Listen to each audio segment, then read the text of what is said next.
In Southeast Asia, we'd call this zombie takeout.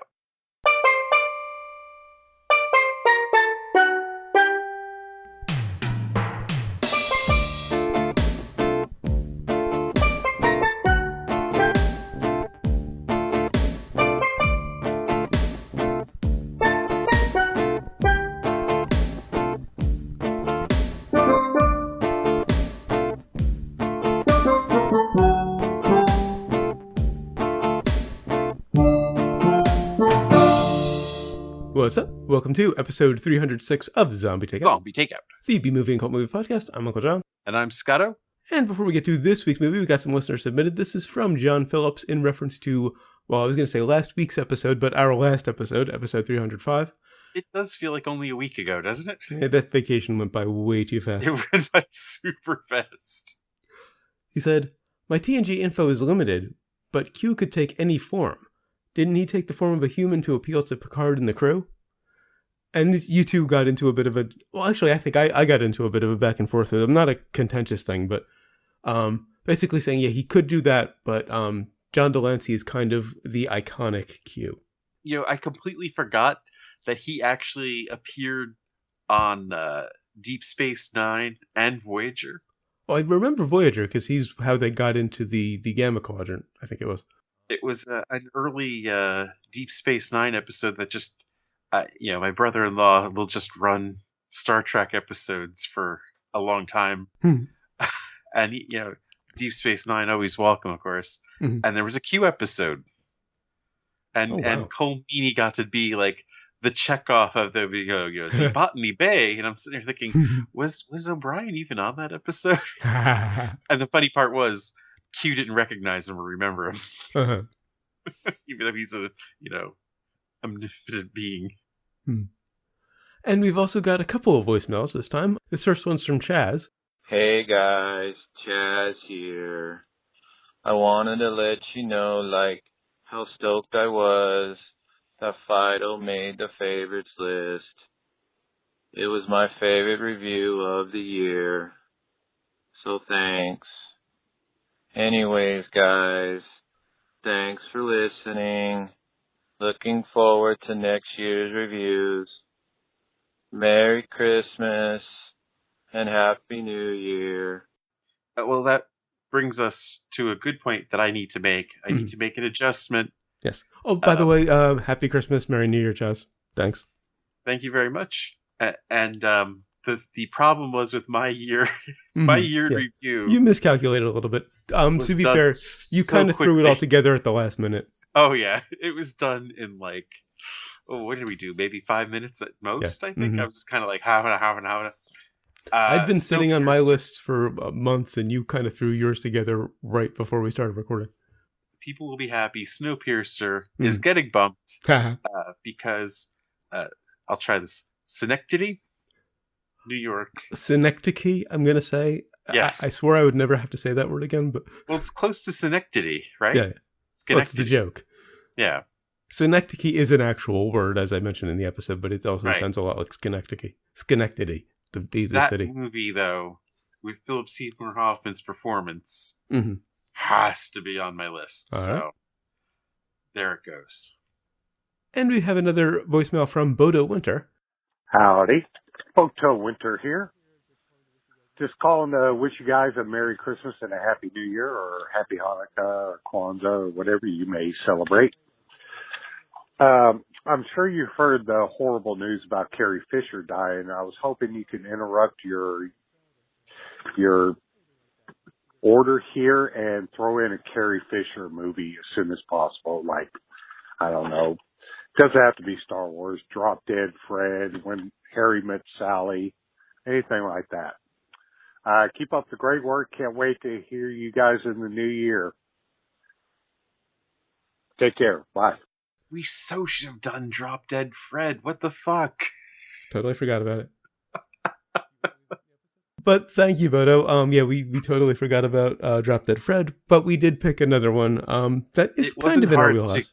It wasn't too tough to convince us to put off 50 Shades. Well, yeah. And we'll get to this a little later, but we found a way to put it off again. So it's probably for the best that we did forget about Drop Dead Fred. Yeah. Since it set up a two-parter. But before we get to that movie, just a little bit of news, kind of, sort of, more of a tip. We don't have a release date for the new MST3K just yet, but you can add it to your list, formerly known as your queue on Netflix. Just search it on Netflix and you can add it to your list, even though it's not on there yet. So I think that means it's going there soon. That's cool that they do that. Yeah. I mean, it used to. I think they had something with the DVD queue when things were out. You could put in for it. All right, so that brings us to this week's movie, which is from 1989, The Burbs. Of course, that brings us to the impromptu plot summary, sponsored by The Suburbs. I've seen the horror that you've seen. Why do you think I moved to Chicago? And also brought to you by Pizza Dude. It's not just for porn anymore. Although, this story... Anyway. We have someone who's lived in this neighborhood... a group of people who've lived in this neighborhood there for most of their lives, it seems.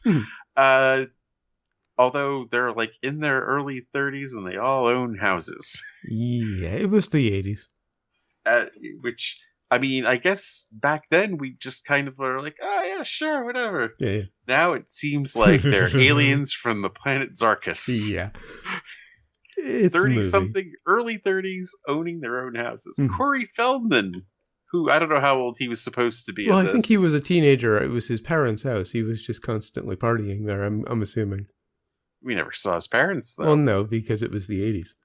In fact, it was almost like it was his house. Yeah. But anyway, this little slice of heaven is interrupted by a strange, weird outsider family who appears to be up to no good. And they are up to no good. And the neighbors snoop, and it seems like they're being idiots for snooping, but they're not. And they break in and find their disturbing secret, and hilarity ensues. Should mention that this is, of course, our Carrie Fisher tribute episode. I think we did a bit better with this tribute episode than we have in previous ones, because she has a pretty sizable role. Yeah, but she's kind of, as they call, the whole. I really liked her character. She's a straight person. True. Yeah, she's the rationalist, the one who's telling them, you're making asses of yourselves. But, I mean, it's kind of, the ball and chain. In a sense, yeah, that too.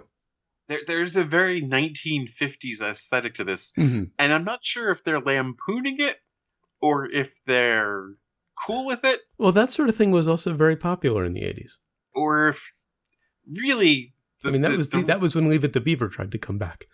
The realistic thing is there is no point of view on this movie. They just kind of tossed it together. And then when I read trivia stuff on it, I was, it confirmed, like, oh, okay.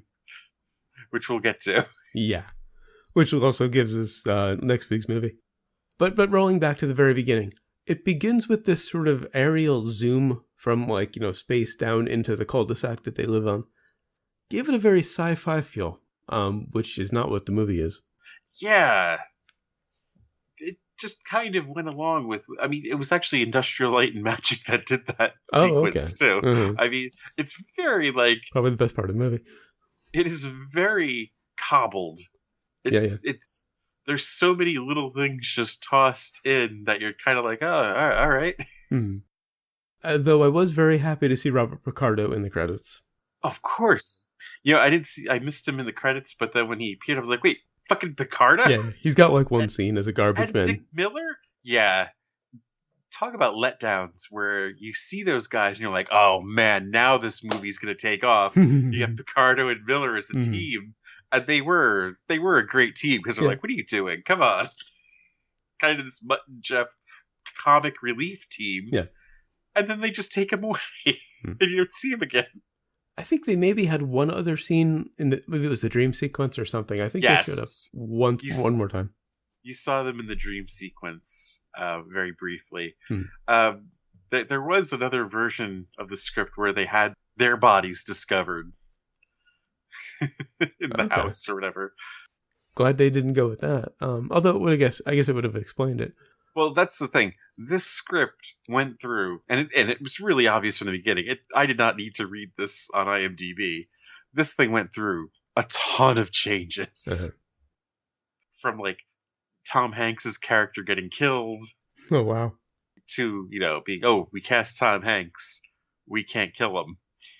And since Carrie Fisher has passed away, it's come out that she was a very prolific script doctor.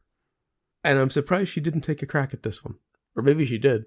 Well, that's the thing. This was done during the writer's strike. Mm-hmm. Yeah. So a lot of this is just improv. Yeah. Which is interesting because I read that the bit at the end where Ray, Tom Hanks' character, puts the gurney in the ambulance and crawls in. Probably the funniest scene in the whole movie. That was improvised, but Yes. It set up the ending, which is weird. So I don't know if the director saw that and decided to go with it, or if it just fed into the next planned scene. They were probably wondering how to get him onto the ambulance, and he that's a good I'll just do it myself. Right, good point. Because this script really it was just that fragile and fragmented, where they were like, okay, so we'll have a confrontation on the ambulance. Mm-hmm. But yeah, the person who originally wrote the script was on set, but legally could not contribute to any writing strike, yeah. because of the strike. And also, this is very similar to an 1981 movie called Neighbors that starred Aykroyd and Belushi. Of course, this is the movie we've been talking about. This will be next week's movie, so we're going to do a little compare and contrast sort of thing. Now, what that movie is really known for is that they played it very straight, the two of them. Yeah. Which, of course, at the time, people did not expect. Right. But, I mean, his neighbor is obviously doing a Dan Aykroyd in this whole Rick Dukeman, yeah. Yeah. I mean, anytime he's explaining something and he's totally channeling Aykroyd. Mm-hmm. Good point. Which leads me to wonder if they actually had Aykroyd originally casted for this. Well, I don't know if he would have done such a similar movie 8 years later. This was a bit before he really sold out. Oh, I don't know. This is like after they did Dragnet. Oh, it was after. You're right. It was after Dragnet. No, this wasn't after he sold out. Yeah. So yeah, it's just been Hanks and Aykroyd working together again. Yeah. And I mean, I don't know what his relationship was like with Carrie Fisher at this point either. Mm. But I mean, it seemed like they were on good terms still. Mm-hmm. Now, it wasn't just neighbors that this movie borrowed from. Hans, the son of the evil neighbors, was basically Torgo. Definitely. Like down to the weird facial hair and the hat and practically the walk. I could not place my finger on it until you brought it up for the title. And then I was like, oh my God, that was Torgo. And the uncle, too, is just almost straight out of Monos. And Corey Feldman was the original Ted Theodore Logan. Hey, is this our first Corey movie? I think so. Yeah. This is around the same year as Bill and Ted, though, isn't it? It might have been a year before. Because I think Bill and Ted was 90. Because, Bogus Journey was like 92. Well, yeah, I think same year. That was the same year. Oh, wow. 89. Okay. So maybe, they couldn't have been borrowing from Bill and Ted. They were basically the same character. Ted Logan and Ricky, Corey Feldman's character. You get the feeling that was a very common thing to see out in California. Oh yeah, he was he was Pauly Shore basically. If you remember Pauly Shore's shtick back in the 80s. I think Pauly Shore came after. Was he a 90s guy? I think so. Well, okay. I could be wrong, but I think thought that was 80s. It seems so 80s. It does, doesn't it? When I think of 80s, I think of Randy and the Redwoods more than Pauly Shore. Yeah. There's a flashback. No one under 40 remembers that. I don't know. Also, I gotta wonder if Rumsfeld, Bruce Dern's character, was named after Donald Rumsfeld. Because he is the military nut. Right. It is not that far-fetched because he was, in I the actually Nixon had to look up the administration. years to see when Rumsfeld was in office, and they definitely could have referenced him. He was a figure Yeah. of the Vietnam War, so it's kind of weird to put that in the middle of this, though. Yeah. But they did. Mm-hmm. I mean, it's kind of weird seeing the vet as kind of a joke in the film. Yeah, this was a little bit before they started doing that. That really became a thing in the 90s, really with Men at Work. With Keith David's character. I mean, I guess so, but it's just his overall, he didn't seem like a very hands-on guy. He kind of sat back for most of it and let other people do the work, which was very strange, too. When was Men at Work? Was that 90s? Or was that 80s? I think it was around the same time, early 90s. Because that was the first time I remember that kind of character. And Pauly Shore started a year after this. Okay. Wow. He seems so 80s. But basically, this movie is Rear Window, but without the broken leg. And it's like a team version. Instead of just Jimmy Stewart, acting alone, you have the trio pursuing it. So they've kind of combined the typical hero's journey and Rear Window. I don't know. Because the typical hero's journey has the trio. I don't know if I see a hero's journey in this. I'm just joking. I'm kidding. Because you've got the trio, which is the typical gag with the hero's journey. The smart one, the brave one, and the chosen one. Although, who would be the smart one? Exactly. It was kind of that annoying sitcom trope of the dumb men and the nagging wives. Well, though, again, I did like that Carrie Fisher was the straight person, and Tom Hanks, Ray, was kind of the straight man of the three of them. So you had kind of two straight people. You could say he was like the Mo of the group. Right. I did think the Mr. Rogers clip was a nice touch, because it just kind of amped up the creepiness of the suburbs. Yeah. Though I have to wonder if Ray and Art were put in shorts for most of the movie to make them seem like kids. About halfway through the movie, that struck me, that particularly Art, Rick Dukelman's character, always in shorts. And he's kind of a heavy guy, and he just reads like a kid. He does. Like, there's the whole, he's supposed to be with his girlfriend kind of thing, but, his wife. The guys keep wanting to go play. Mm-hmm. And they did the whole, they're just kids, and mom was scolding them kind of thing. Although, overall, it was predictable and cliche, and, it was scraped together, but I still had fun with it. I mean, it's not a great movie by any means, but it was a good time, I thought. It wasn't entirely predictable, because you could tell they were kind of making it up as they went along. It was fairly improvised. I mean, the twist at the end, kind of muddled any chance it had at a meeting. Yeah, we'll get to that. Of course, they end up, meeting the neighbors, the creepy neighbors, the Klopeks. And I did like the fly sound effect that you kept hearing in the Klopek house. Okay, yeah. That was a nice touch.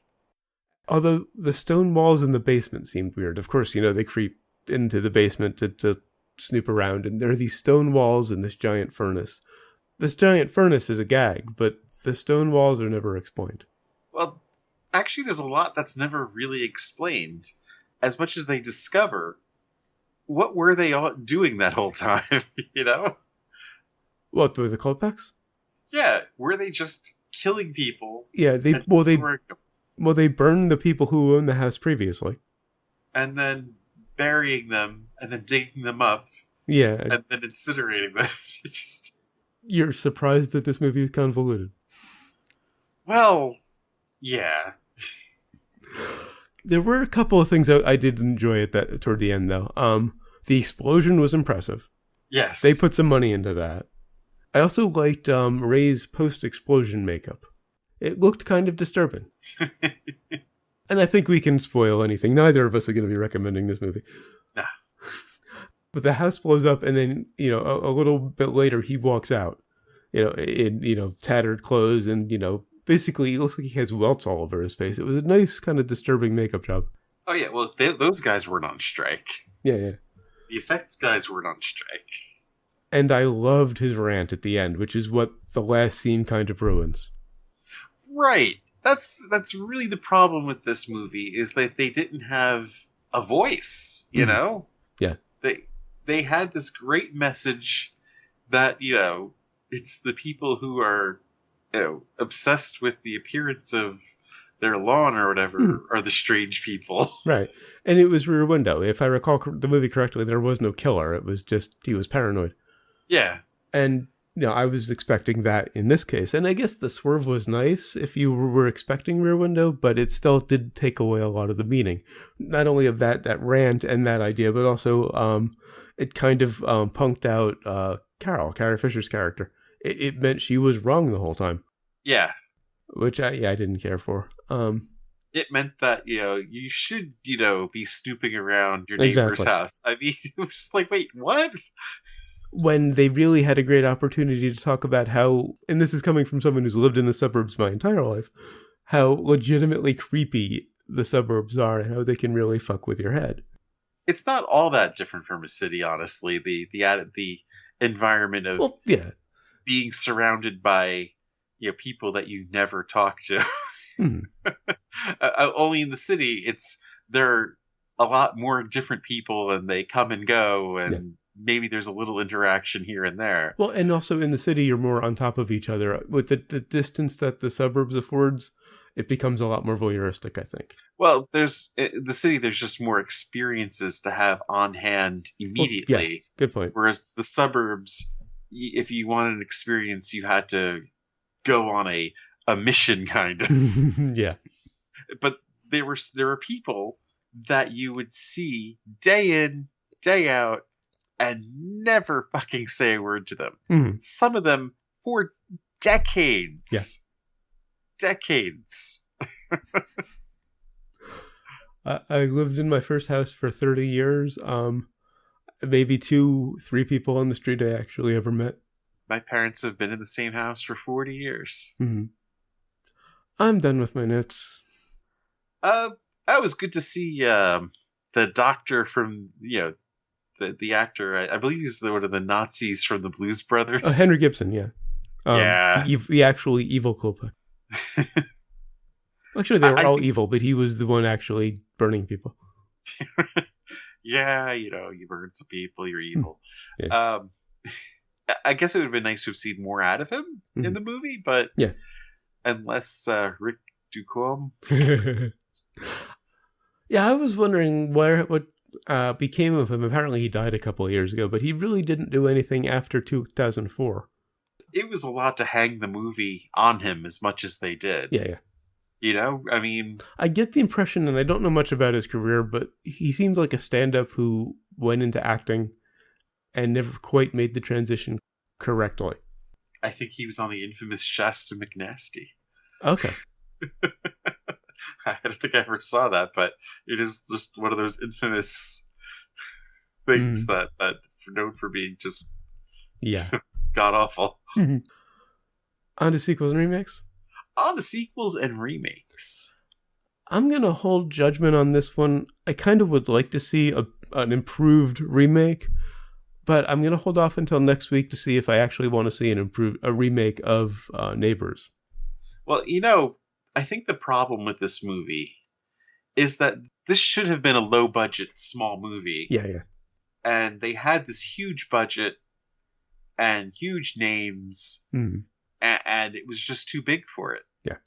And the problem was they just zero suspense was generated, Like those first 15 minutes, I was like, oh, thank God they at least came out of the goddamn house, or I was just going to start banging my head against the desk.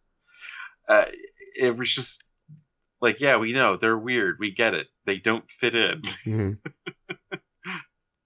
So I guess, and I think he even said it in the IMDb trivia that, they purposely kept it all in this one area, which was smart. They didn't take it out of the neighborhood. It's the cul-de-sac. It's supposed to be claustrophobic. Exactly. That lends to the whole creepiness of the suburbs.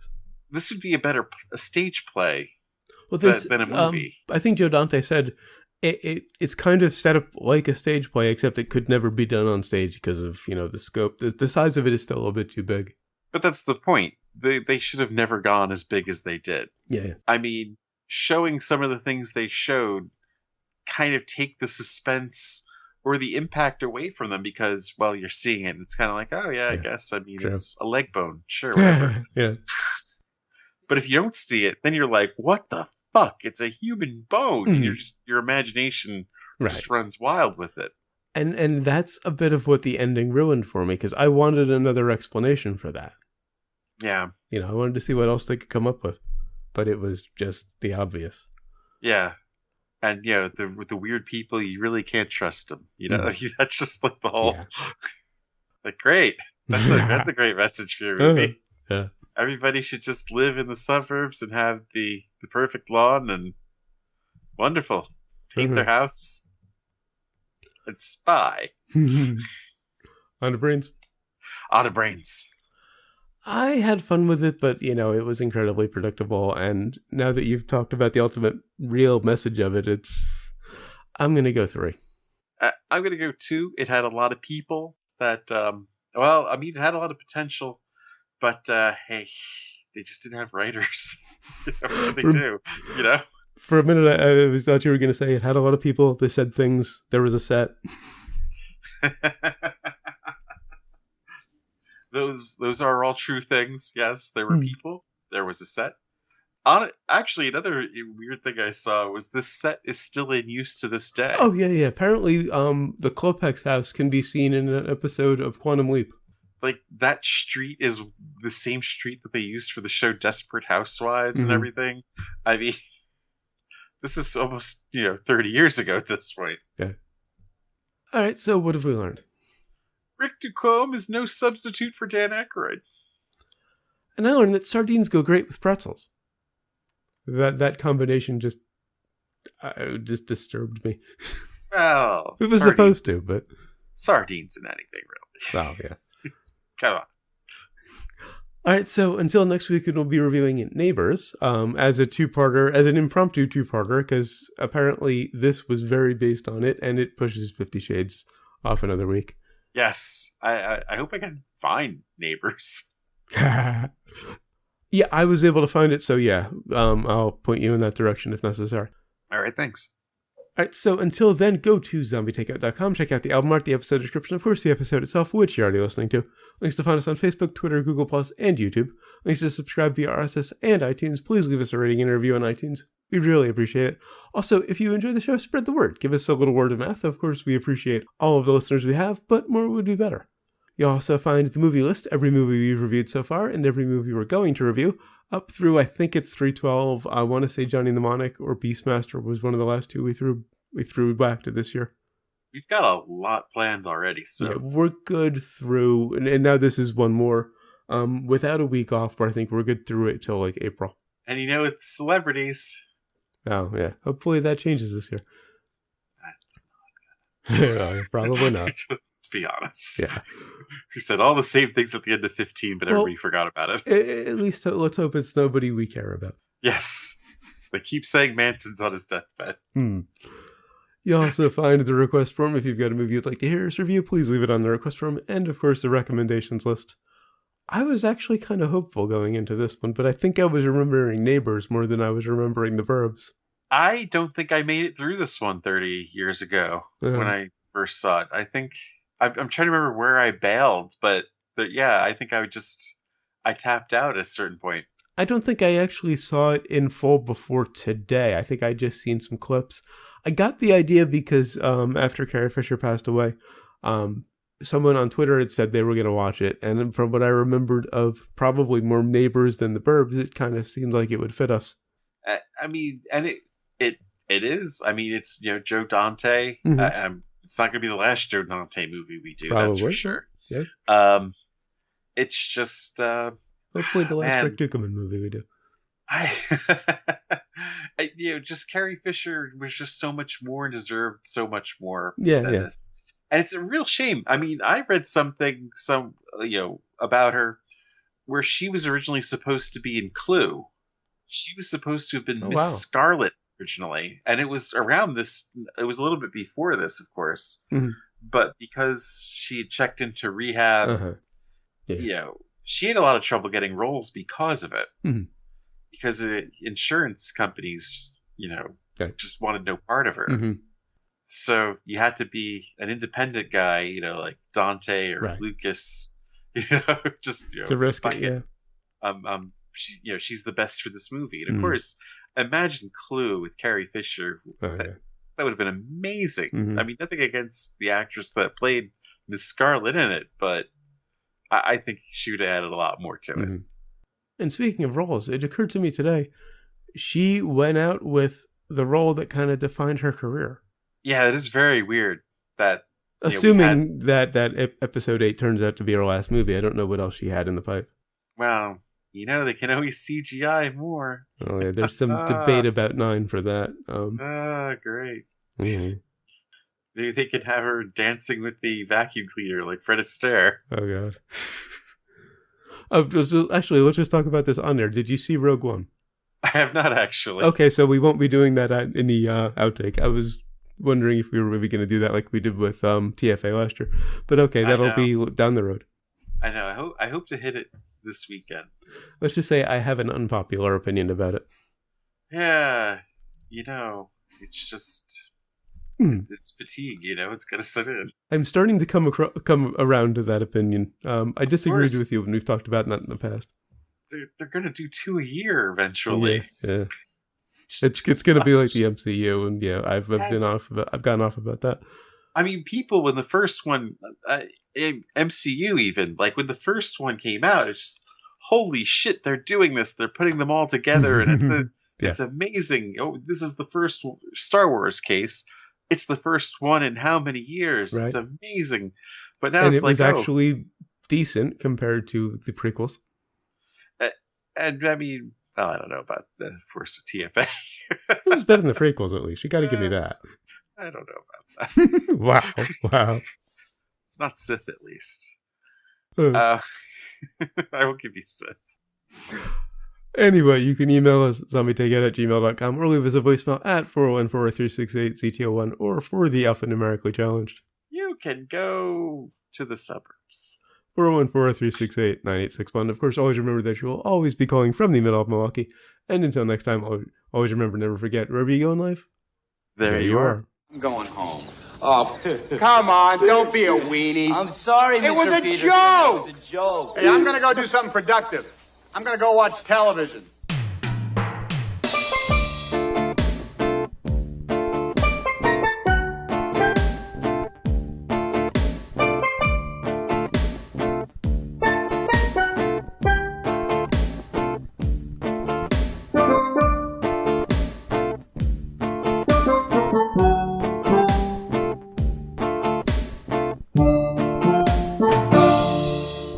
So, since I probably don't have a good outtake, and we've been discussing things after we finished recording.